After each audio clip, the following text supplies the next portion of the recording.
پھر حضور نے فرمایا اس زمانے کے ان غریبوں کو میرا مبارک ہو جو اس زمانے میں میرے دین کا کام کریں گے. دعوت و تبلیغ کی محنت یہی ہے. فطوبى للغرباء، مبارک ان غریبوں کو جو اس زمانے میں میرا یہ دین کا کام لے کر چلیں گے. ان کو بہتر الذين يصلحون ما افسد الناس، ترمذی میں حدیث ہے. جب لوگوں میں بگاڑ ہی بگاڑ ہوگا اس وقت سدھار کی جو فکر کریں گے. دعوت و تبلیغ کی محنت وہی ہے. اس لیے عہد کرو انشاءاللہ ہم موت تک دعوت کس کام کے ساتھ جڑے رہیں گے، اور جو بزرگوں نے ترتیب بنائی ہے اسی ترتیب کے ساتھ جڑے رہیں گے، اور جو نہج ہمارا ہے اسی نہج پر رہیں گے. اگر کسی بھائی نے نہج بدل دیا ہے تو وہ الگ ہیں، ہم الگ ہیں. اگر کسی بزرگ کا مسئلہ کچھ اور ہے وہ الگ ہیں، ہم اسی نہج پر ہیں جو نہج حضرت مولانا الیاس صاحب رحمہ اللہ تعالیٰ سے چلا آ رہا ہے آج تک.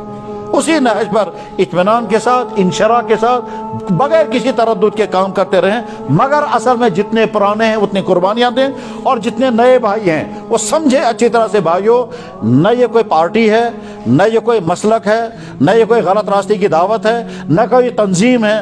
یہ دیندار بننے کی دعوت ہے. تم جس ماحول میں ہو، تم چاہے کالج میں ہو، سکولوں میں ہو، دفتروں میں ہو، ملازمتوں میں، جہاں بھی ہو، وہاں تم دیندار نہیں بن سکو گے. وہاں سے نکلو اور نکل کر اس ماحول میں رہو. یہاں ماحول میں رہ کر تم کو عبادت آئے گی، تم کا مزاج سدھرے گا، تم اپنی بیویوں کے وفادار بنو گے. ہاں، ایک شخص کا مجھے واقعہ یاد آ گیا. ایک آدمی کیا کہتا، کہنے لگا جی میرا نیا نیا نکاح ہوا تھا، کیونکہ فیشنی لڑکا تھا، لڑکی بھی فیشنیبل تھی.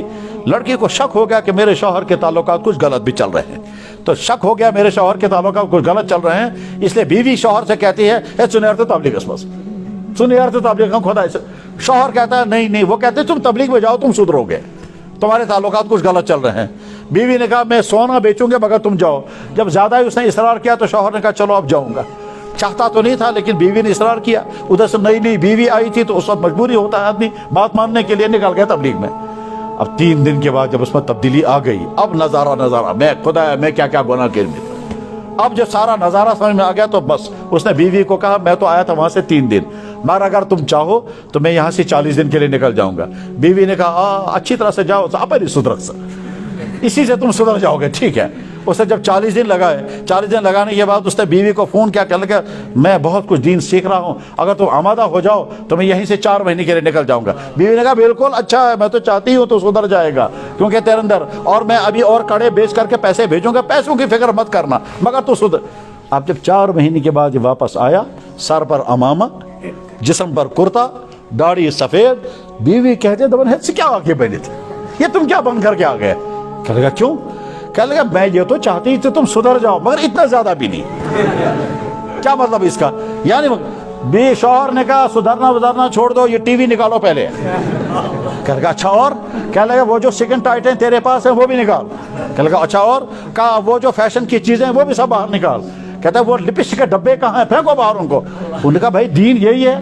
اس نے کہا جی اور کیا، دین تو یہی ہے. کہنے لگا بھائی میں جا رہی ہوں، مجھے یہ دین نہیں چاہیے. شوہر نکل کر مجھے فون کرتا ہے جناب یہ بیوی بھاگ رہی ہے، میں کیا کروں گا؟ میں نے کہا تجھے کس نے کہا تھا دین کا مارشاء اللہ لگانا؟ تو 4 مہینے لگا کر کے آیا تو اس کو اب سمجھنا تھا نا، اس بیوی کا تھوڑا تھوڑا ذہن بنانا ہے. کہتے ہیں بیوی کہتی ہے میں چاہتی تو سدھر جائے مگر اتنا زیادہ بھی نہیں. کیا مطلب اس کا؟ میرے بھائی اگر تم چاہتے ہو تمہارے اندر اتنا امیون سسٹم، ایمان کا امیون سسٹم اتنا مضبوط ہو جائے کہ تم باہر کے تمام برے اثرات سے بچ سکو، تم آل پروف بن جاؤ گے اگر ایمان پختہ ہو گیا. اور ایمان پختہ کرنے کا راستہ دعوت و تبلیغ. عہد کرو انشاءاللہ ہم دعوت کے ساتھ جڑے رہیں گے. پرانوں نے دعوت کو چکھا ہے، نئے ارادہ کریں اور شوق کے ساتھ، ہمت کے ساتھ نام لکھوائیں. اور جب نکلو گے تم 3 دن 40 دن جو بھی نکلو گے، واپس آ کر اسی مسجد یا محلے کی مسجد میں بیٹھ کر سوچنا خدایا میں زیونا کن ہو، خدایا میں نے کچھ پایا یا کھویا. تو تمہارا اندر کے ایمان کہے گا پایا ہی پایا، کھویا کچھ نہیں. بلکہ ایمان تمہیں کہے گا تم آج تک تھے کہاں، تم نے آج تک زندگی برباد کی ہے. اللہ نکلنا آسان فرمائے، ہدایت پر جمنا نصیب فرمائے، اور اس دعوت و تبلیغ کی محنت کے لیے ہمیں قبول فرمائے. اب جلدی سے ہمت کر کے بولیں.